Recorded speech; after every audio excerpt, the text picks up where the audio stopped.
If I was a man, the first thing I would do, I would get a gray hoodie and then I would put flannel over it. Additionally, I would wear pants, probably jeans or slacks of some kind. I would roll up the cuffs. I would wear a real pair of socks and Converse probably. And then I would just go out in public.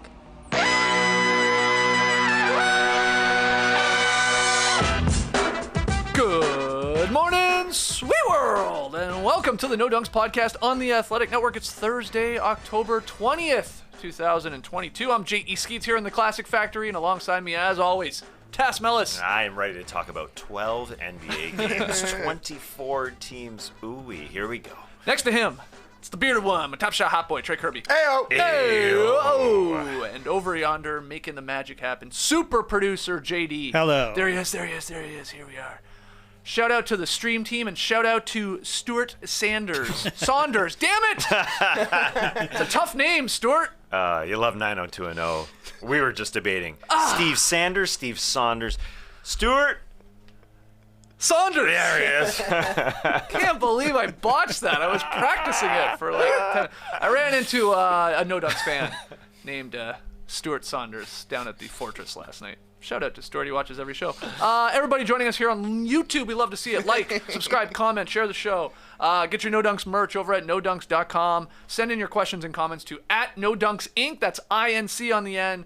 And you can do that by way of Twitter and Instagram and Facebook and TikTok. And we got the NBA No Dunks Survivor Pool.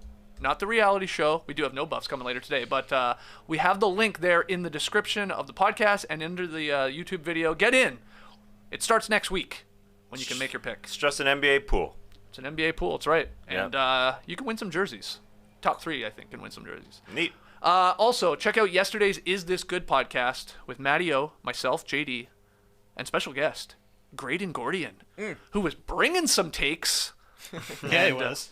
And Matty O and Graydon were rehashing an incident at a restaurant some, 5 or 6 years ago about sharing plates.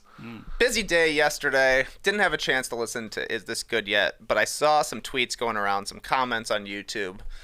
Something about dropping slop.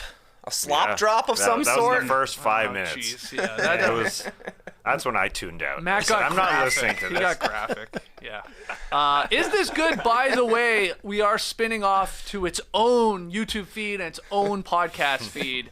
So you got to seek that out and just search for Is This Good and subscribe to Mattio's new feed. But we'll still be appearing on it, JD producing, and a bunch of guests are going to be coming on, like Graydon. Okay, should we just get into it here? Yeah, why not? 12 games on.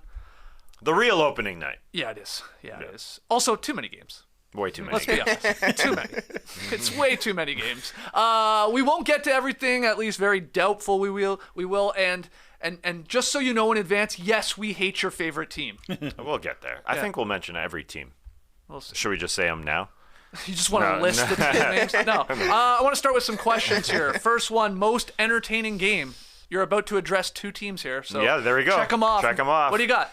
I'm going Knicks Grizzlies, and not necessarily because it was back and forth and great basketball. RJ Barrett missed a lot of shots. But on one side, you got the most entertaining player in the game in Ja Morant. Did you see the behind the back to himself drop off to Brandon Clark? A beauty of a play. It wasn't the most entertaining game to start, but because the Knicks came back from 19 down in the second half, capped by a ridiculous three-pointer by Cam Reddish in the corner to tie it, to send it to overtime. Yeah, Cam Reddish, remember him? He was on the Hawks. I don't know how Jalen Brunson's pass got to him. He turned around in the corner and was able to get his feet behind the line to send it to overtime. So that was ridiculous. Got a bang from Breen. Yeah, the first bang of the season. Yep. 22 points for Cam Reddish. 22 off the bench, 9 of 15. They needed that because Jalen Brunson had a 7 of 18 and RJ missed so many shots. But then Ja Morant had a chance to win the game. It's become the Ja Morant patented go-to move. He starts in the backcourt. Inbounding, you get Morant on the move. What the heck is going to happen? He's so quick. He's so agile, so nimble in air. But Jalen Brunson was able to slide underneath and get the charge. So we go to overtime. And yeah, my favorite League Pass team that was on national TV got the job done in overtime. ESPN, slick bug, by the way. New score bug. Yeah. Slick.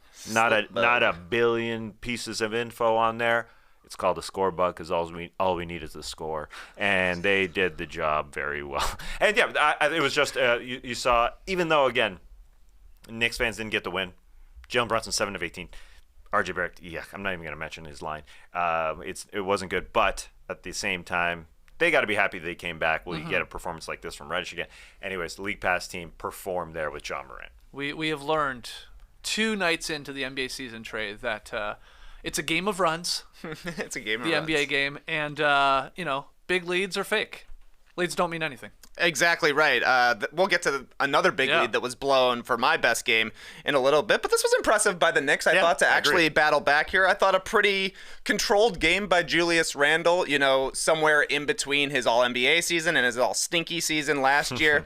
But he was patient with the ball. He was creating for teammates. Brunson was steady, not really spectacular, but he was right there for the charge. And he did set up, I think it was Fournier in the corner for a chance to tie the game in overtime. Yeah. Pretty good look. Fournier maybe had another split second to really set himself for the attempt, but it didn't go down. Nonetheless, impressive stuff. And yeah, John Morant already has his first awesome non-highlight of the season. The charge that Jalen Brunson took. Yeah. Ja was flying. I mean, great take by Jalen Brunson, but get out of there, man. We want to see some dunks. Come on. Yeah, it was a real highlight. That wasn't for sure. But obviously that other one behind the back and the drop-off. And you mentioned Fournier. Fournier was the one who got fooled by John Morant on that play. Just gone. Got moved like 5 feet. And I mentioned Fournier because if there's anybody in that starting lineup that if you're a Cam Reddish believer, that's the guy that they would yank out eventually, if they could, in a perfect world. Because, Reddish performed. Can he do it night in, night out? Huge question mark. I love Cam, but I don't know if he can. And the Fournier one is the guy that the Knicks fans will rail on all season long. You think so? Yeah. As the scapegoat type thing? Yeah. Brunson, as Trey said, solid. He's not going anywhere. RJ Barrett's not going anywhere. And Randall's not going anywhere. Yeah, Fournier is the guy. What was your game? You won the second one. Suns Mavericks. Suns Mavericks. Yeah, I think this was the best game because what a narrative game this was. The Mavericks had a huge lead at halftime, and the halftime show, and all of the takes on Twitter were like, same old Suns. Yeah. The vibes are just so bad. Unbelievable that they would come back after getting destroyed in Game 7 of the finals, or Game 7 of the playoffs last year, and come out with such an embarrassing performance. And then they came back and won the game. Pretty impressive stuff by the Suns to battle back, to show a little backbone. I thought they started pushing the pace in transition. Their defense got a lot better. I like to see DeAndre Ayton was running the court and just getting near the rim. Mm-hmm. They were able to get a lot of hit-ahead passes to him. Foul trouble in the first half, and it obviously affected the Suns. But weird that it came down to Damian Lee being the guy hitting clutch shot after clutch shot for Phoenix. Hit a 3 with about a minute 30 left, and then hit the miracle game winner, we shall say. A couple of pump fakes. Yeah. A little bit of a step back as well. He just chucks it in, goes down, and Steph Curry was celebrating like crazy at home. Good stuff. Yeah, brother-in-law supporting him there on the Instagram stories, I guess, waking up his small child. Oh, I didn't see that. He was screaming so much with Lee going nuts. I mean, Lee hit like 3 important three-pointers, 2 in the fourth, and then the game winner over Dinwiddie. That is one man I could be quizzed about, and I wouldn't have known which team he played for. That he snuck on the Suns roster. Another Warrior that they let go there. But yeah, Suns fought back, baby. They did it. I loved Devin Booker's quote after the game, too, and he was smiling while he said it. I got double-teamed, so I made the right play.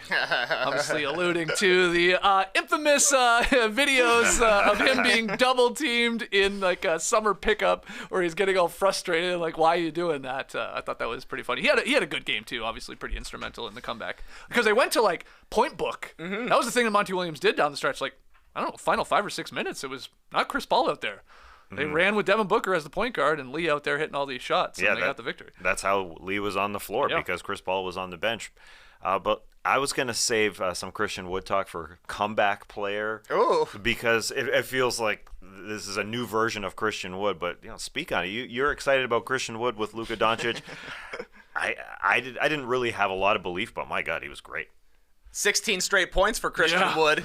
An MJ shrug on night 1 of the season. But there were also times I thought when you were watching him that his body language was certainly off. He was getting real frustrated. There were definitely defensive lapses, but he looks like he can carry the bench offense for chunks at a time. There was also a huge second quarter run for Spencer Dinwiddie when he really took over the game. So I think Dallas long term will be fine, replacing Jalen Brunson with more from Dinwiddie, more from Tim Hardaway Jr., and more from Christian Wood. They just did not finish this game at all, despite another great performance from Luka Doncic. 35 points, couldn't make a three. He only went 2 for 10, but Luka was special, especially in the first half. Yeah, Wood hit if Wood would have hit a free throw, they win. They're 3 of 10 from the line. Yeah, it was bad. It was Wild. bad. I had to look that up. Is he a bad free throw shooter? Not really. I mean, for a big man, he's okay throughout his career. 2/3, 66%, but yeah, rough one there. The Suns, I know it would have been just one game and just one L, but you're right, being down huge and Twitter piling on them, and you imagine they had just gone on to lose this one in a blowout fashion to the Mavs, who had obviously punked them at the end of last season in the playoff. Ooh, that would have been a rough start. So I had a tweet chambered. I was ready. I said, the Suns are going to hear about this Game 7's performance every single national TV game until they're eliminated in the first round of the playoffs. But I thought I better save it. It's night 1 of the season. This might be too hot. Yeah. Put it back in the pocket and set on a podcast instead. You almost forgot that a 22-point lead means same. nothing. It literally means Even nothing. Mark Jackson was saying it last night. Yeah. He's like, big leads these days, they ain't the same. I'm going to go with another game for most entertaining. It's the one I saw in person. Right? That seems fair. It's fair. I got a last-minute ticket, an invite down to the Fortress to see the Rockets play the Hawks, and I got to see DeJounte Murray's Atlanta debut. 20 points, 11 assists, 5 steals. That was the thing that jumped out to me. There was some defense being played by the Atlanta Hawks, creating some turnovers, going the other way. I love the addition of the Holiday brothers on this team, coming off the bench. Just a little grittiness there in Aaron and Justin. Rockets, fun team. They're going to lose a lot of games. They're super young, but holy crap. They have 4 or 5 dumb athletes on that team, and they threw down a couple great dunks last night. I'm saying if you get a chance to see the Rockets in person this year, maybe it'll be a cheaper ticket, wherever you are in in America, whatever city you're closest to. Don't pass on it. Go see them. I think they're going to be scrappy, like we talked about in our preseason predictions. They'll be in games, so maybe it's entertaining, and they just have highlight after highlight. And I got to see Boban up close and personal. It was the first time I'd ever seen him that close. I was 4 rows back behind the Rockets bench. It's amazing. He's tall? It's worth the price of admission alone, because he's high-fiving guys that are 6'8", 6'9", giants in everyday life, and they look like children. Just the high fives alone, his hand is 10 times larger than an NBA player. So it was fun to see Boban. It was a great entertaining game. The crowd was hyped at the Fortress because, they got it done. Collins contributed, Hunter contributed, and then the backcourt there of Trae Young and Murray off to a good start. And it was just nice, some defense being played by Atlanta. Yes, it was against the Rockets, but 5 steals for DeJounte Murray, 12 steals for the Hawks in total, 28-10 in fast break points. This is a team that didn't play very fast last season. Trae Young would probably prefer to slow it down and handle the ball, but I thought Murray was great igniting the transition game. He got a lot of wide open baskets just by being the only guy down the court. If the Hawks are able to score even easier baskets, that'll be big for them, and you can kind of fake a defense just by being active and getting steals. Yeah, if they can share the basketball with DJ being the transition guy and Trae Young being more the set guy, that's the question, how that all shakes down. Yesterday was good. I don't like how they're calling DeJounte Murray DJ. Everyone's calling him DJ within the organ. It's just, his name's too good for a DJ. I mean, there's other DJs in the league. It's DeJounte. Just stick with that. Yeah, anyways, to see Jalen Green's highlights right off the bat. Yeah. Come on. Christopher had a huge dunk. Big time dunk. Yeah, they have, we'll get to the rookies here. Jabari Smith played all right for his first game, even Eason. So, they're fun. They're the Kevin Porter Jr. started hot. They're going to be, they're going to play hard, and they're just going to lose a lot of games because they're young. And that's the problem with Jalen Green. he takes a lot of shots where you're like, oh man, come on, man. You're making it a little too difficult on yourself. And he'll have nights, I'm sure, where he can't miss and he'll go for 35, but there are those stretches where it's like, okay, you guys probably could have moved the ball a little bit more and got a better look. He goes into hero mode a little too much, but he's young, he's still immature in terms of the NBA game, and he's a bucket getter, so that's his DNA is to do that. 20 field goal attempts, only 1 free throw attempt. Yeah. You got to get in the lane a little bit and draw some fouls, but that comes as you get older into your career. Like Derrick Rose didn't start drawing fouls until his 3rd season in the league, but I kind of feel bad because you're saying if you have a chance, go see him. You got to pay the price of admission to see Boban. They ain't coming back to Atlanta this year. It's the Rockets. Yeah, I'm sorry. We blew it. We gotta go to Charlotte or Memphis Totally or something. Have you seen him in person? I'm not exaggerating. No. I was like, Have you seen the tall guy I before? think they only crazy. played yesterday. No, he's not a tall guy. That's the difference. It's next level tallness. It's unbelievable. It's wild. And he's so lovable on the sidelines, too. He does seem like the best teammate Did you have possible. courtside seats? Yeah, that was really close. Wow. That was really close. Shout out to the Mohawks community there. Yeah, look, there's my shot. Just letting it fly. Release looked good. That woman comes up to his waist. Yeah. Standing near him. And she's like 10 feet, like actually closer to the camera. crazy. It's Great stuff. Great It's stuff, pretty JD. astonishing. Look at the flick of the wrist, too. Yeah, Impressive. yeah. He's got the mobility in that wrist. Bruno Fernando, for the hardcores, playing against the Hawks again. Yeah, revenge. Big blocks there. Yeah. He was outplaying Clint Capella for He was. a good chunk of this game. He doesn't like to sit down when he comes off either. He goes sort of to the corner tunnel and just drinks water. Bruno Sitno. It's a little fact. You're not going to get on any other podcast here today. Yeah. All right. What about Bruno? We were a little confused. Like, yeah, but he played for the Hawks, didn't he? He got drafted by the Hawks, right? Yeah. And then did he have like a cup of coffee with the Celtics, I think? Fernando, and then he's on the Rockets. He played well. Best rookie performance. Let's keep it going here. Go ahead. You know Give who us it the is. obvious Give answer, us and then the we can go to obvious- some go of the ahead. other ones. It's one game. You can pick the best rookie performance. Several players, all in the Magic Piston game, had incredible performances. It's got to go to Paolo Banchero, though. bet. The best. 27, 5, and 5. The tweet was going around. He's the first guy since LeBron to have 25, 5, and 5 in his debut. The only other is Kareem Abdul-Jabbar, so put him in the Hall of Fame right now. Monster dunk from Banchero, which we will certainly get to in Best Highlight a little bit later. But the impressive thing to me was how much he looks like an NBA player.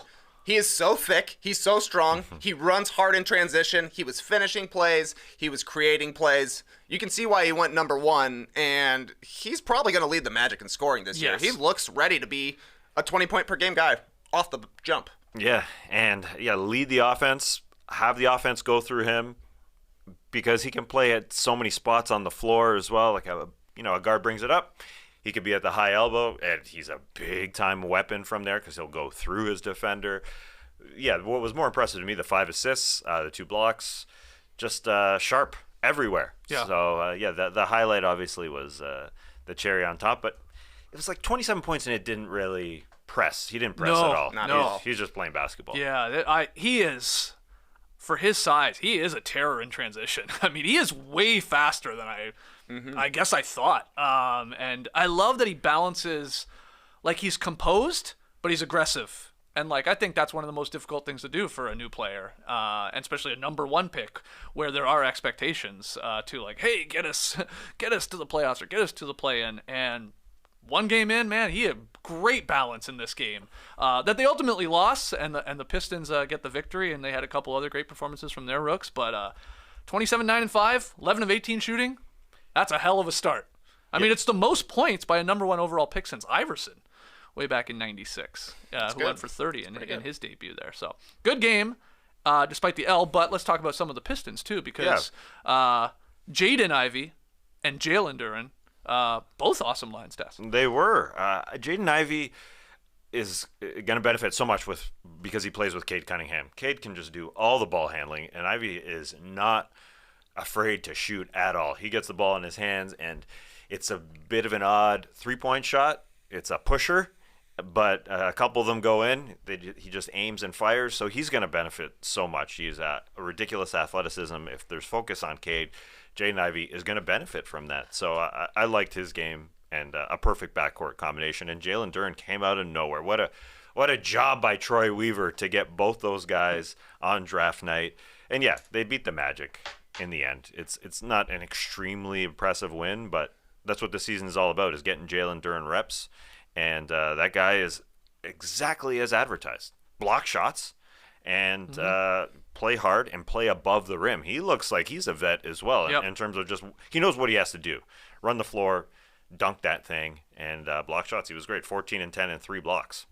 Yeah, the Pistons broadcast I thought was hilarious with their cherry-picked stats. They had one for Jalen Duren being an 18-year-old who had a double-double in a debut. Very rare. They had Jaden Ivey joining Isaiah Thomas, Grant Hill, and Bob Lanier. He was number 4 for points in a Pistons debut, so put him in the Hall of Fame as well. What a start. And Cade Cunningham was great. He didn't shoot the ball very well. Finished 18 points, 10 assists, and I thought the assists were awesome. He was so patient in the lane. He had a couple of nice finishes. The way he found Beef Stew in the corner to ice things. You heard a lot of rumors that Isaiah Stewart was going to have a three-point shot. He was 0 for 3 until the one that counted, That's right. and he knocked it down. So great from a confidence standpoint. And I don't know, the Pistons have to be thrilled with the way things went. Their rookies played well. Cunningham looked like he was back in the swing of things, and Bojan Bogdanovic was perfect for them. 24 points, just sopping up possessions, instantly replacing Jeremy Grant's 20 points from last season. Yeah, great start. And a fun game between the big time. Magic and Pistons, which, you maybe wouldn't have been thinking you were going to say last year for sure in the opening night affair. Any other rooks jump out to you? I feel like a lot of the rooks played well. Like it's almost more difficult to find one that like really stunk it up. Yeah, there's a couple more. Benedict Mathurin, who we're talking about as a dark horse rookie of the year candidate. I mean, he's coming out of the dark. There's lots of people who are picking him now because he's going to get shot attempts. He had 19 and 7, looked great for the Pacers. He had a beauty sort of. It wasn't an up and under, but he went to the other side of the rim and scored on Kyle Kuzma. He's a crowd favorite. Everybody loves him. Again, fearless, just unafraid, going at the hoop. It's time to trade Miles Turner and Buddy Hield. But this was a perfect win for the not a win, but a perfect night for the Pacers because they lost. Right. Because Benedict Mathurin was great. We'll get to an incredible highlight from Tyrese Halliburton, kind of like Cade Cunningham, just running the offense and unafraid and giving it up to Benedict Mathurin. And Buddy Hield was hitting shots, I think, sort of raising his trade value or at least keeping it at the same spot. So he was hitting his threes. Miles Turner, the other guy that they have to trade now to allow Halliburton and Mathurin just to shoot whenever they want. He stepped on a ball boy before the game, so he turned his ankle, so he didn't play in this one, which is, everybody's saying, well, just such a microcosm of the Pacers' upcoming season because it's going to be bad. They got to get him on the floor. Okay, he looks good. Trade him now. It has to happen. He wants to be traded. He's going to take shots away from the guys and their development. They need to be bad, and a good start because they lost. But Mathurin looks ready to take on a role. He's fun. He's also very, very fun and athletic. Any other rooks caught your eye? Jabari Smith Jr. was really good, 17 points. The size is real. Like, he looks like a really, really tall wing. And Shaedon Sharpe had a surprisingly good game. 12 points, hit 3 threes, had a nice dunk. Feels like a rotation member right away, and he's one of the youngest dudes in the league, so nice start for him there with the Trailblazers. All right, our next question. No Christian Koloko love? Oh, yeah. He looks like a player. Koloko, you could say Kessler played fine in his minutes. Like, again, a lot of the rookies played really, really well last night. But biggest disappointment. Could be a player, could be a team, a result. I wasn't holding on to my tweets about the Brooklyn Nets. They stink. I couldn't. So Nets were. Are the Nets that bad, or are the Pelicans that good, or is it a little bit of both? It's mostly the Nets. The Pelicans look solid, and everybody praising them. Hey, this is the next young team, up and coming team. Oh, maybe, but you can't tell that against this Brooklyn Nets offense, or Brooklyn Nets defense, I should say. The Pelicans scored 10 buckets in the paint in the first quarter. That's like a bucket a minute in the paint. That's like, you have to share the ball with the other team. So like every 30 seconds they were scoring in the paint. It's like a layup line. Yeah, it was ridiculous. Like, okay, so the big comes out, he switches, and then you get to the lane, and then you miss a shot, but they were able to get every offensive rebound because nobody wanted to box out. Nobody wanted to fight this idea of Ben Simmons playing center. No, sir. That's not going to work. He's just not going to be up there and in any shape or form trying to deter shots. So 62 points in the paint for the Pelicans. Oof. And yeah, Zion looked good. There's no doubt. I was extremely happy watching him. 25 for him. He had every single one of his buckets in the paint. The shot chart, amazing. He doesn't take any of his shots outside the paint. So 22 in the paint, 11 buckets in the paint, 3 free throws. That's it. It's wild to see. He had those 22 points in the paint. Somehow, despite the missed games, second most games with 20 points in the paint since 1920 in the NBA. Like second most games with 20 points in the paint. That's what he does. Only Giannis has more because he is really, really impressive. So I can understand why people are on the Pelicans bandwagon, but those Brooklyn Nets don't want to fight. Kevin Durant had to come in and be like, okay, I'll deter shots at the rim. I'll do something. But they were out-rebounded 61-39. They're going to try and out-finesse teams, and that'll work on some nights. And obviously Valanciunas and Zion are going to kick their ass inside. Yeah. So it's not a good matchup for them, but... and I can understand the Pelicans being excited. I mean, we can talk about rookies, but another guy and that was a rookie last year coming out in Herb Jones blocking Kevin Durant in the corner. Awesome. It was so cool. Anytime that Kevin Durant is blocked, it's a marvel. So yuck to the Nets. I don't want to watch this team. It's just hard to watch. It's hard to watch that. And maybe Ben, this is his first game in however long. Yeah. He'll be better, but I hope so. Yeah, but you talk about disappointment. This is a dreadful debut for Ben Simmons after 16 months off. He looks like he needs some Rust-Oleum because he was struggling out there. 3 shot attempts, 6 fouls. Yeah. You can't take 3 shots, man. This again. Honestly, this again. Whatever. 5 rebounds, 5 assists. I did like that he was guarding Zion for basically the entire game because he's going to have to guard the best offensive player that the Nets come up against. He was playing the Draymond role, which is what everybody wants to see. He was setting hard screens. He just could not get anything going. And if he's not going to be devastating defensively and contributing something offensively, it's going to be some more Ben Simmons chatter. We're just going to be talking about this guy forever. Yep. Yeah. He just needed to take it to the rim. I mean, he needed he needed to be aggressive, and that didn't happen because he is their point guard, but his best feature offensively is he can pass, obviously. He can set picks. He can be the Draymond, but he's got to take it to the rim. Yeah. And that didn't happen yesterday. So they can try and out-finesse teams. As I said, Durant and Irving can score 60 combined. Irving had a bad night on this night, but they're not going to win a lot of games. This is just a bad sign, game 1, to come out like this, because game 1 they came out and played great against the Boston Celtics in the playoffs, and then things went downhill. It just feels like they're not even going to get up to that hill, not even going to get up to the mountaintop of losing game 1. Like, they look so much worse. They stunk. And I'm happy I didn't keep it in the chamber. They just stunk, and then they kept on stinking because they could have came back because it is a game of runs, but they didn't fight back. Okay. What do you got for biggest disappointment? The Jazz smoked the Nuggets. The Nuggets. Nuggets went 5 of 22 from 3.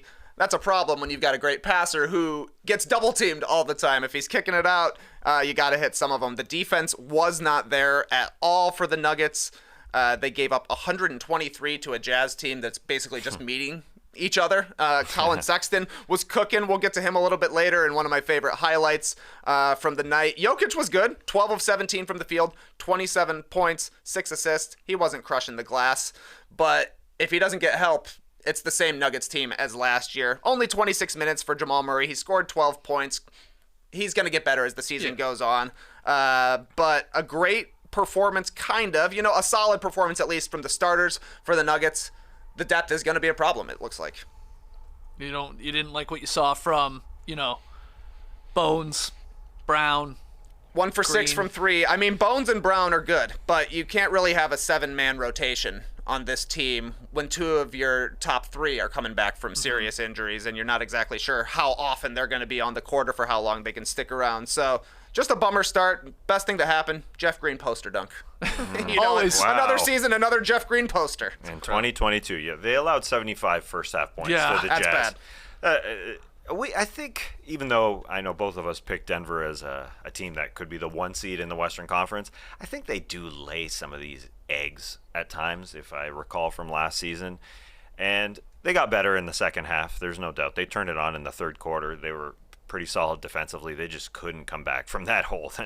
75 points is pretty incredible. And when you got Mike Conley running the ship there, it sort of makes sense. They have a lot of guys. I know, one of the worst signs when you're talking about an NBA team is just listing guys. Yeah, Lowry Markkanen. Yeah, Jared Vanderbilt's going to get you 15 boards.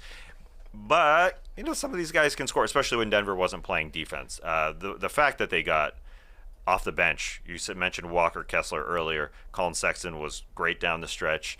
Malik Beasley, Rudy Gay, all those guys between 12 and 20 points. Yeah. That's a lot of points off the bench for a team that people project. The over-under number is 24.5 for their win total? Yeah. Looking good so far for them. Well, it took one game for the Sacramento Kings to disappoint us. Come on, guys. Yeah, Jeremy Grant and Dame and the Blazers, they got past the Kings. 113-108 is a close game, but Portland, they scored 64 points in the second half in front of that sold-out crowd there in Sacramento. And De'Aaron Fox had a great game. Like, overall, a really, really good game. The box score is impressive, but he had 8 turnovers, and a lot of them were just silly. And there's one down the stretch that was unfortunate. He got called for the charge. The Kings just, they beat themselves, if I'm being honest. They had 25 fouls and 16 turnovers in this one. And it was in the final minutes of the game. It was tied 104 with about 3 minutes to go. Mm-hmm. And, the Kings were playing pretty good defense. They're at least forcing Portland into tough shots. And at, the 2:20 mark, Terrence Davis with a massive putback dunk, huge, to put the Kings up 2. But then Courtney Kirkland, he calls a taunting tech on Davis for a flex. I mean that's ridiculous. I hate this call more than anything. You should be allowed to taunt. It should be encouraged. 1 extra point. In a where you just put down a massive dunk in a tie game, you should be able to taunt a little bit. But Courtney Kirkland, the Kirkland brand that JD's got in his fridge over there, the worst brand going. For seltzers Excuse or all. me? I'm sorry, I had to say it. It's just cheap, and it's bad. It's LaCroix. It's LaCroix in a different can. Oh, it's not though. What are we talking? We talking Waterloo? We talking Kirkland? We're talking Kirkland. Do I have Kirkland in there? Yes, those are seltzers. They have alcohol. Seltzers. I didn't buy those. Rachel bought those. There's no alcoholic LaCroix. Courtney Kirkland seltzers in your fridge. Got his generic. Anyway, That's brutal White call. Claw. It's White Claw. Come on, guys. Brutal call. Go ahead. Yeah, all seltzers are garbage. Yeah, they probably are. Most. There are some authentic ingredients that are anti-Kirkland. And I can't wait till we have them as a sponsor. It'll happen one day. Anyways, go on. Anyway, the Kings were up 2, obviously, after the dunk, but they get the tech call, so then it's a free throw for the Blazers. Now it's a 1-point lead. And then the Kings, look, they had some bad turnovers. Sabonis called with the travel. Fox, like I said, with the charge. And the Blazers, they came through with some and ones. It was Grant and Hart. And that was the game. So Kings were right there. I don't want to say they blew it, but just some mistakes down the stretch against a team that they're probably going to be battling for a potential play-in spot. Totally. So that's a tough one for all us Kings fans out there. But from the Blazers side of things, I thought you were probably interested in Billups closing the game with Winslow. As the de facto center. He got more minutes than Nurk. Winslow did, and you're high on him. So Justice Winslow. You want to play defense? Put Justice Winslow in. He can move his feet. He is fought back from injury. A poor man's Iguodala in today's NBA. He can play the center spot. Mm-hmm. Back in the day, he was subbing in for center with the Miami Heat in the playoffs against the Toronto Raptors. He's huge. He's a very big man. So he did his job. He can pass. He can defend. And in a pinch, he can score, for sure. He can make it happen. All right, next question. After the break. Gotcha. Got JD. Licks. What the heck was that? Well, the first part was Danielle, my wife, during birth. That was her breathing pattern. And the second part was licks. That was me. I thought while she was giving birth that if I added in a licks at the end, it would remind her of how relaxed we are sleeping on our Helix mattress. And she thought that was Helix, I get it. and she thought that was the dumbest thing that she'd ever heard. Did that actually happen? No. But maybe I could have tried Midnight Lux, like our actual Helix bed type. Maybe that would have worked better than the Helix, because the Midnight Lux is one of Helix's 14 unique mattresses, including a collection of luxury models, a mattress for big and tall sleepers, and even a mattress that's just made for kids. Listen, I think about my Midnight Lux and I get relaxed. Didn't work with Danielle, worked for me. Helix knows there's no better way, though, to test out a new mattress than by sleeping on it in your own home, so you can order it. Get it to your house, and you have a 100-night risk-free trial. And you can send it back, no questions asked. Try out your new Helix mattress, see how your body adjusts, and if you decide it's not the best fit, you're welcome to return for a full refund. So I guess you guys aren't relaxed when I do the Helix.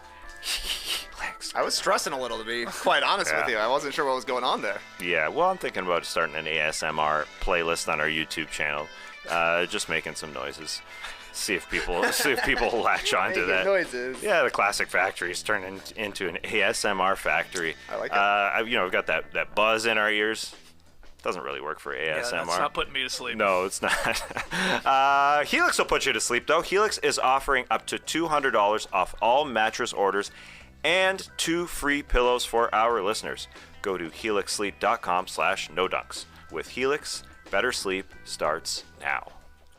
Okay, back here in the Classic Factory, more questions to try and recap as much as possible from last night's 12 NBA games.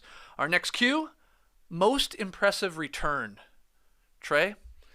This one's an easy one, and I feel bad because we've already talked about this game a little, but Zion Williamson is a good basketball player still. 25 points in 30 minutes on 50% shooting.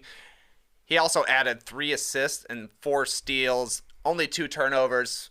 He's not leading the league in scoring right now, but it doesn't seem out of the realm of possibility because he scores so many different ways. He's going to be a beast in transition when they find him, which he did. He finished plays when CJ McCollum was breaking down the defense and finding a little dish to the dunker spot. No problem there. And he's just going to be able to score in the paint basically anytime he gets his hand on the ball. The Pelicans are going to be a dangerous team, having 3 guys in McCollum, Ingram, and Zion, obviously, who can put the ball on the court and the floor, same thing, and score. So yeah, great to see Zion back. He looks super explosive. He looked in shape. He looks strong. It's just crazy that like he can be gone for a year and then come back and be the best paint scorer right away. Right away. You said he can like score in a different number of ways. He scores from different spots on the floor as he attacks, but every basket of his is a left-hand layup. Always. It's death by left-hand layup. Like, I don't know. I mean, I know. Imagine trying to guard the guy. Like, the guy's explosive and huge, but like, try and take away his left hand. Go watch the highlights from this game. Every basket. Every single one is him either in transition or like a post up as he goes by a guy. Left hand layup, left hand layup, left hand layup, and then the big dunk at the end of like the exclamation point. It's crazy. It's like he's a 280-pound Ja Morant. The way he like flies at guys and they can't figure it out. He's just so nimble for a monster to be able to lay it in by those guys. Yeah, the shot chart, amazing. He gets the ball, up by the three-point line, but somehow finds his way to the backboard each time. Yeah. Didn't take a shot outside of the paint because he's that good. So, yeah, the fact that he just comes in, first shot that he makes, huge smile coming back up the floor. Yeah, he was grinning from ear to ear. He's happy. And he didn't look great in that first quarter in terms of just, like, being back to Zion, like, throwing it down over the rim. He looked like a little bit of rust, but he shook it off, and against the Nets team, he's going to score. I did love in the third quarter. I forget. It must have been with McCollum. They like ran a high pick and roll. Like they got the switch, and then it was Royce O'Neal on Zion. And he's a good defender, but like too small. And Zion just posted him up, got the ball, and he doesn't. You're not gonna like get a fadeaway from Zion. He's like, nope. I'm just going to barrel like sort of through you, but around you. This is the weird part. And then, of course, left-hand layup. Like, it's like, I love to see that. And I love that, like, CJ is like, get him the ball. Like, this is a mismatch. Like, nobody's stopping this guy or slowing this guy down right now. Ben Simmons tried, as we talked about. You need a special big guy, a real big guy, to stop him. You can't have a fake big guy because Zion is monstrous. Yeah, and you said it right. He's so explosive looking. That second jump is so fast. It's like who was always known for the second jump? Like Sean Marion comes to mind. Like Dwight Howard probably when he was super young. Jumper. It's like he's on the short list of best second jumpers of all time. I love it. There's a sicko list for you. Who else is on that? Well, I mean, okay, like you would probably add Rodman to the list for being able to keep going up for rebounds. His second jump isn't very high necessarily. Yeah. It's more of the speed. Yeah. Okay, so Zion's an obvious one. What a return. Anyone else? Well, sort of in the light of Christian Wood coming back, because Christian Wood just wasn't himself last season. I think Donovan Mitchell could be a comeback player as well, just because he wasn't great with the Utah Jazz last year. Just a ho-hum ending. But I thought against the Raptors he looked pretty Donovan Mitchell-like. Yeah. He could control the ball, but he was still getting guys involved, and he's just an incredible scorer when he wants to be. Ended with 31 on a very good percentage. Now, I think they'd want him to shoot a little bit less if Darius Garland was in the second half, because he got poked in the eye in the first half and had to leave the game. It would have been a perfect ending for the Cavs at the end for those two guys to share the ball. So it looked a little like the Cavs last year, where they were just missing one guy, one scorer at the end of the game. They needed somebody else, and they couldn't get it done at the end, even though they were up 5 points with a few minutes left. They gave up too many threes to the Raps, who got smoking hot, 5 threes in the fourth quarter. But Donovan Mitchell looked like Donovan Mitchell, and he was dropping dimes. The stops in the lane, the old Gordon Hayward move that you just can't stop because he's so athletic. He looked really good. Yeah, that would have been a candidate for most entertaining game, in all honesty. Cavs Raptors, like, it was good. It was like back and forth, like they kept exchanging the lead, and the Raptors like closed it out, but it was like tarnished from the Garland eye injury. Yeah. Like that is early in the game, he's out, but hopefully it's not long. I think he got scratched on his eyelid. Is that what they're saying? Yeah, I mean, I cut. didn't see exactly what happened. I just saw that it was a swipe to the face and figured it was some sort of pokage in the eye. You can definitely see where teams will be able to attack the Cavs, though. I thought Siakam had a pretty solid game. He only finished 9 for 20 from the field, but he was really aggressive, basically attacking whoever the third wing is. A lot of the times it was LeVert, and he can't really hang with Siakam when it comes to the lane. So good stuff from the Raptors to kind of exploit their size advantages where they did have them. Yeah, I was kind of confused by the LeVert start over Isaac Okoro. I know you like to call him Isaac No Scoro, but I think he makes the defense just a little bit more solid, and in place of Lauri Markkanen, I think he makes the most sense. But the bench came through. You guys don't think the Cavs have a bench? I know your stream team was coming at us yesterday, but they had 33 off the bench with Love, Wade, and Jetty Osman. And, what about Jetty Osman's beard? I mean, I got an ugly looking beard. That's 10 times worse than mine. It is really scraggly. Yeah. Like, he's got an island part, too. He's like it's like beard, and then there's a huge missing patch, and then like another mini beard on his face, like up by his cheek. Got 2 beards, huh? Ah. I know people do, obviously, the planting of hair on the head. If you're balding. Yeah. But that's I don't know. It just doesn't seem to work. Maybe it does. I don't know. But maybe what about the face? Like, there's just less surface area, like more beard implants, beard hair implants. That should be a thing. That should be probably is a thing. You should be able to do that. You can get your legs broken to be taller. We should be able to have beard implants at this point.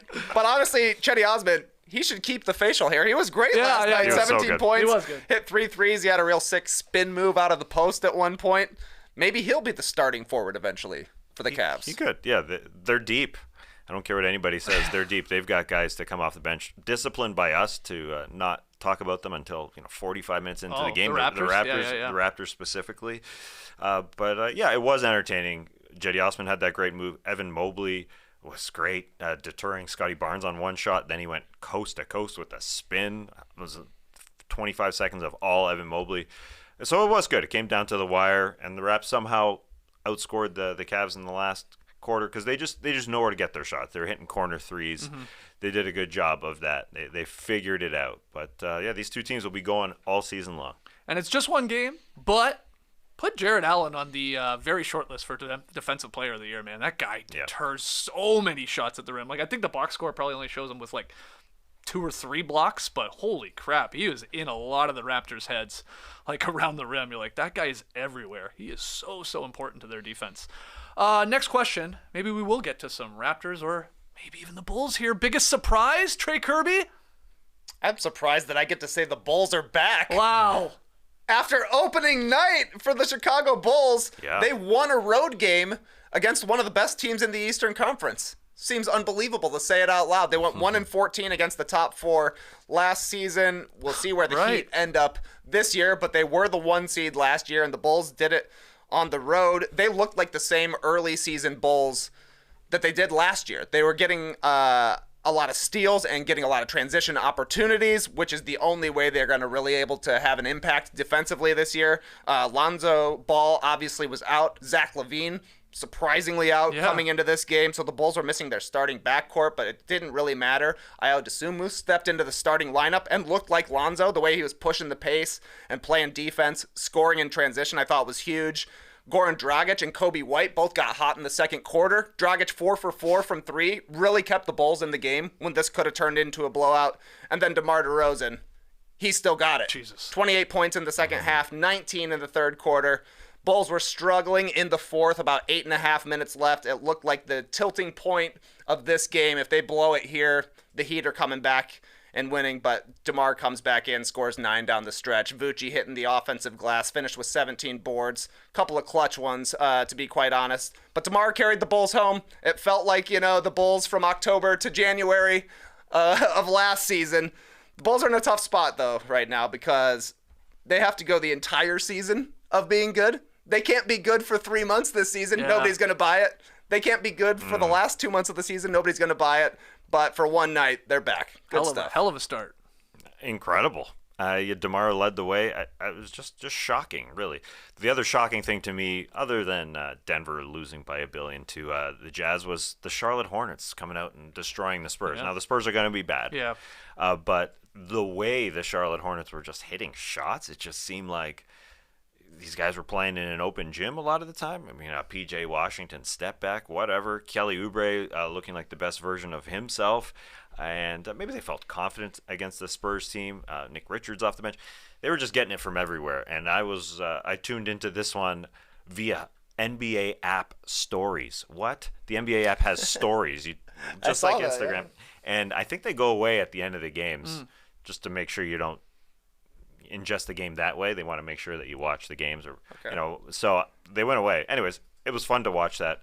Maybe I'm just mentioning them because I'm really focused on mentioning all 12 games, and gosh, we're almost there. I think we're at 11 of 12. Us out. I might have the last one because my biggest surprise, Rudy Gobert. There it is. Attempted more shots in his Wolves debut, 15, than he did in any game for the Jazz last season. Wow. That's Seriously? Nice. That's Hell yeah. Wow. 23 points, 16 boards, 7 of those on the offensive end for Rudy. So he was pretty instrumental in the victory because the Thunder put up a fight. I mean, Shai Gilgeous-Alexander had an awesome game. But you knew the Wolves, I got to get used to that, were going to win when Rudy Gobert hit almost a three-pointer. His foot was on the line, but he had a steal at the end of the third quarter, and then, in transition, got to beat the shot clock, got to beat the buzzer, puts up a 22-foot floater, and that goes in, and I was like, okay, they're not losing this one. But, yeah, they were running some, they were getting him involved. He was involved. In the offense, and that's all he's ever wanted. He's wanted 2 things in life, okay? All-star nods and a little bit of involvement in the offense. So good start. Honestly, just when he's open, just pass it to me. Yeah. I can probably make it if I'm standing and that's fair. Exactly right. 23 points, led him in scoring, led him in rebounding. That's why you trade every single pick you could think of. That's what the Wolves needed, was an interior presence, and Gobert gave it to him on night 1. And also a surprise that Shai Gilgeous-Alexander played. It was announced, I guess, probably a little earlier in the day or maybe on Tuesday. But he looked all right. Mm-hmm. He didn't look like he was at full speed, I would say, but still a really solid game. Yeah. And to see the 4-5 combo of Karl Anthony Towns lobbing to Rudy Gobert. So Karl Anthony Towns comes out and sets a pick up top. He gets the ball on the roll, and then Rudy Gobert's streaking to the rim. So twice Towns hit him with a couple lobs. How many, I wonder, were lobs to Rudy Gobert in terms of alley-oops, specifically alley-oops? Because, again, last year the stat is the Bulls had 7, I think, something ridiculous. They had 7 Total. seven alley-oop dunks. And, he had 80 with the Jazz last year. It felt like he got a bunch yesterday. He's almost going to pass that 7 number on his own. I know they're playing the Thunder, but it is weird to see the box score that the Wolves won a game, in the end, sort of comfortably, in a game in which Towns and Edwards combined for 6 of 27. Like, both those guys could not hit a shot in this game. Contributed in other ways. But, yeah, Rudy, after one game, involved and happy. So, good for him. And they're going to have some synergy with the Minnesota Twins. The Minnesota Twins towers. You think so? Karl Anthony Towns and Rudy Gobert. James Merrill gave us that in the stream team. Good job, There you James go. Merrill. Well done. And we named Speaking of every Twins, single game. That's yeah, amazing. actually, this was one other thing I was going to add. If we didn't get to Hornets Spurs, because I wasn't really sure it would fit in, but biggest disappointment was seeing Gordon Hayward's haircut In person or on the floor. on the floor. An all-time bad haircut. Yeah, what happened? I don't know. He looks like Beavis. Biggest surprise to me, though, is that Jock Landale has the same exact haircut. There are two guys in the league who went with this look.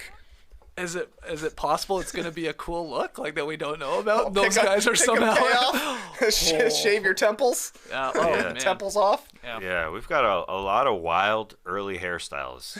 Gordon and Landale, Jock Landale. What's his name? Landale. Anyway, also you mentioned you pointed out on all the graphics that ESPN is going with this week. Yeah. You see Jimmy Butler and his extensions. It's ridiculous.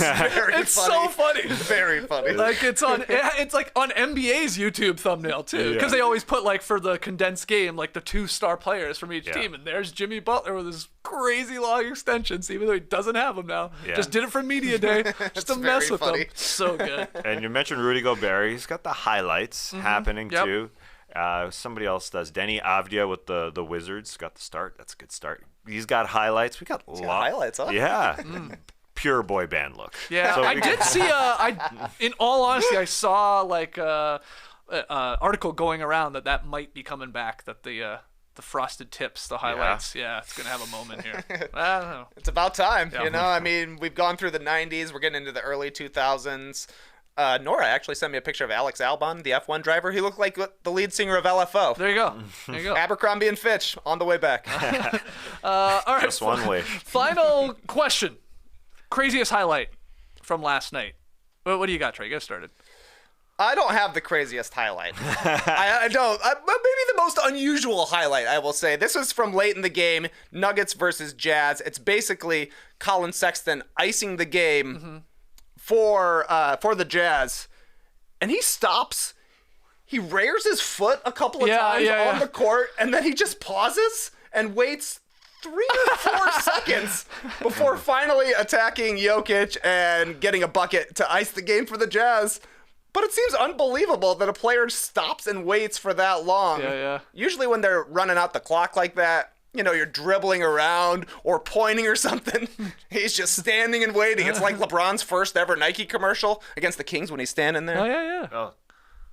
And then he goes. Yeah. Colin Sexton, the new LeBron James. Oh, that's why they call him Young Bull. That's right. He's ready. I do think he was just like, there was a little bit of a slippery spot there, and he's been trying to get that traction. But he was raring up to drive in. He's like a young bull. That's better, for sure. That's good. Okay, that's a fun one. What do you got? Well, let's save the best one for last, because this also isn't the best of highlights. But Tyrese Halliburton, a cool dribbling highlight. When he's flying through the Wizards defense, there's a spot, so he just throws a cut dribble down, like a classic Chris Paul, John Wall used to do this a lot. So he gets a spot and he just Nice. drops it to himself, man. and good finish too. good finish. Yeah, a couple big dunks in this one. He's feeling good. Great highlight, but probably the best highlight from the night of all 12 games. It's got to be the Rook. It's got to be. Banchero with the dunk over Corey Joseph, who thought he was going to get the charge, but that heel was on the line. Yep. And my God, does Paolo just like catapult up over him. Like he's sort of like the knee like goes off of Joseph's chest, and I think it puts him even higher. But holy crap, what a dunk. I like that he just signed a deal with Jordan Brand, and he's doing like a Michael Jordan dunk here. He's got the silhouette perfect. so good. He's wearing those Jordans too. That's a nice blue and black combo with the jerseys. He looks cool. I had some questions from my wife while watching this. Danielle was saying, "Who is that guy?" She liked the look, and he looks like a vet already. Looking good, man. He's gonna get a lot of marketing sponsorships. That was not number one on NBA's top 10 highlights of the night. that amazing? It was the Oh, jaw jaw? pass, It was wasn't the it? jaw pass, which was great. It was great. But they're trying to push that the assists are better than the dunks. That's bullshit. We know it's bullshit. Yeah, it was a beautiful pass from Jummer, and he had some flair to it too. It was nice. It a definitely close was nice. game. But we're gonna go with the Banchero here in the No Dunks Classic Factory. All right, fun questions. Hope you guys are answering them here in the stream team. Drop them in the YouTube section below. Tweet them in at No Dunks Inc. if you're listening to the podcast. We are gonna take one more break, but when we come back, pick 'em results, tonight's pick 'em, and then tweet of the night. Don't go anywhere. Bad news, meatballs. If you've ever wondered whether your CBD was working, that means it probably wasn't. Sorry, but it's true. And that's probably because it wasn't absorbing right, you fool. Which is why NextEvo Naturals developed Smart Sorb technology, clinically proven to help your body absorb CBD 4 times better than regular CBD oil. Because oil and water don't mix, and newsflash, your body is water-based. Yeah, meatball. Smart Sorb technology improves CBD's ability to be absorbed, getting into your system in as little as 10 minutes. NextEvo Naturals are scientifically formulated to deliver more CBD in a way your body can actually use. And yes, it's clinically proven to have 4 times better absorption.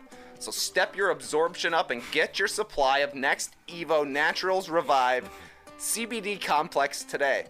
The clinically proven Smart Sorb CBD is combined with NextEvo Naturals' patented curcumin blend to promote a healthy inflammatory response and help you feel restored. Step your absorption game up. Step it up, meatballs! Get up to 25% off when you subscribe and spend $40 or more at nextevo.com/recover with promo code NODUNKS. That's NEXTEVO.com/recover. Promo code NODUNKS. Okay, let's start wrapping up today's podcast. Pick 'em results from last night. We had the Pelicans-Nets game. Brooklyn, Jesus, was favorited by 3.5, and well, they lost. So the Pelicans covered that one, and Tass took New Orleans. You improved to 2-0 here for our early start here in the month of October, and I'm 1-1 because I had Brooklyn, and Trey had Brooklyn, so you're 0-2. Looking for his first win tonight. What's our game? Doubleheader on TNT, baby. It's Thursday night. Oh, yeah. I stayed away from the early game with Philadelphia and Milwaukee. We've already picked a Philadelphia game on opening night. That's going to be the game of the night, though, I think, because the other game are the two Los Angeles, the Clippers and the Lakers. Los Angeles Lakers are the, air quotes, home team. They play in the same building, obviously. 5.5-point dog. You get 5 points. If you want to take the Lakers, they can lose by 5 points. Has that ever happened, that they've been an air quotes home team and they've got that? In terms of opening night, especially, that's a big line, I think, for the Clippers to cover. But Trey and I think that's what's going to happen. Yeah, I'm swerving here. I don't believe this bullshit. I know. Clippers are I just hate seeing the same logo. I can't stand seeing a graphic with us picking the same team, so I refuse to do it.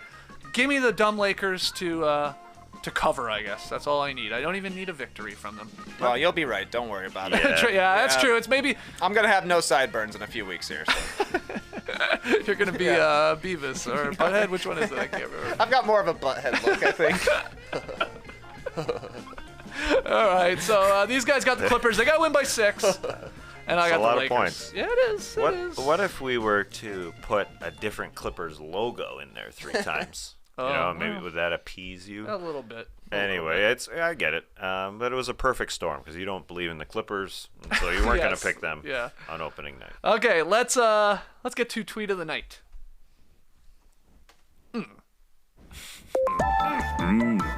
Tweet of the night. Wow. Twitter. Tweet of the night comes straight from the Raptors locker room. It's Eric Kareen, who is the Athletics Raptors writer, and this is his tweet. My first time in the locker room since pre-pandemic, and they now have little flags under each player's name. What a touch. That's why the Raptors are world class. Legit. Yeah, Literally world class legit. with these little flags. Yeah. So OG Anunoby's got his Nigerian flag that he went with. Obviously, the guys like Pascal Siakam and now Christian Koloko, they're from the same city in Cameroon, Douala, so they've got the Cameroonian flag. Cool. I bring it up because when they go out and they play their game, last thing they see is their locker room. They see their flag. It's like they're playing for their country while also playing for a country in Canada, while also playing for the Toronto Raptors. It's just a smart little move. So it's a tiny little tweet and a tiny little change detail, but I think it makes a heck of a difference. And I like this exchange. I was looking at Eric Koreen's replies on it. Komodo Joe replied, "What's this even mean? The players post the nation's flag that they have a background from. Is this something new?" Eric Koreen says, "It is new." And Komodo Joe replied, Komodo Joe sounds like a character I need to beat and punch out. Oh no, I can't get by Komodo Joe. Wait till he sticks out his tongue 3 times. Punch him in the gut. What's the trick on the remote to beat Komodo Joe? Then Komodo Joe replied, "I thought he was more of a street fighter, but nah, you're right. You're right." There was Glass Joe. Glass Joe, yeah. And then there wasn't Bald Bull. There's Bald Bull. There's King Hippo. The Mr. Sandman. Yeah. He was tough. Oh, he's very let's tough. not forget about Mike Tyson himself. Nah. Let's not. You never got there, right? No. Of course I got sucker. there. Anyways, Komodo Joe replied, this was the funny part. He replied, "I was lucky enough to be there a few years ago. I had to fix a plumbing issue in their lounge just across from their locker area. Komodo Joe wants his 15 seconds of fame, and Komodo Joe, you got it. You got it." Komodo Joe said he was at the Air Canada Centre fixing a plumbing issue, but not in the locker room. Had nothing to do with the locker room. Yeah. He didn't even care about this Eric Koreen tweet about the flags going in the locker room. He just wanted to tell everybody, that's nice. I got in there, which is cool. Well, we're thinking about putting lockers here in the Classic Factory because we're here all the time. We could change our wardrobe. Not a bad idea. What flag are you putting on yours, Taz? Great question. You got 3 to pick from, my man. Yeah, I'm going all All going 3? 3. You can't go all 3? Yes, I can. No, we don't have the budget. We don't have the budget for those pins. We have a minuscule flag drawing. budget. Yeah, we have no budget. We'd be drawing them on ourselves, so I'm drawing them on. Well, I'm not drawing 3 for you. I'm the best drawer. It's the red. You're the best drawer. I know how to draw straight lines. I don't know. I don't know if I am. We but had I'm a gonna drawing throw it out competition. there. We had a drawing competition on the starters. Trey won.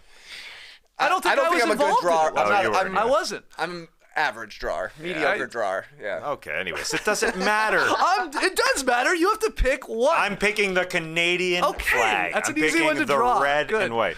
Hey, those points on the maple leaf. It's not that hard. Pointy. Right. Yeah.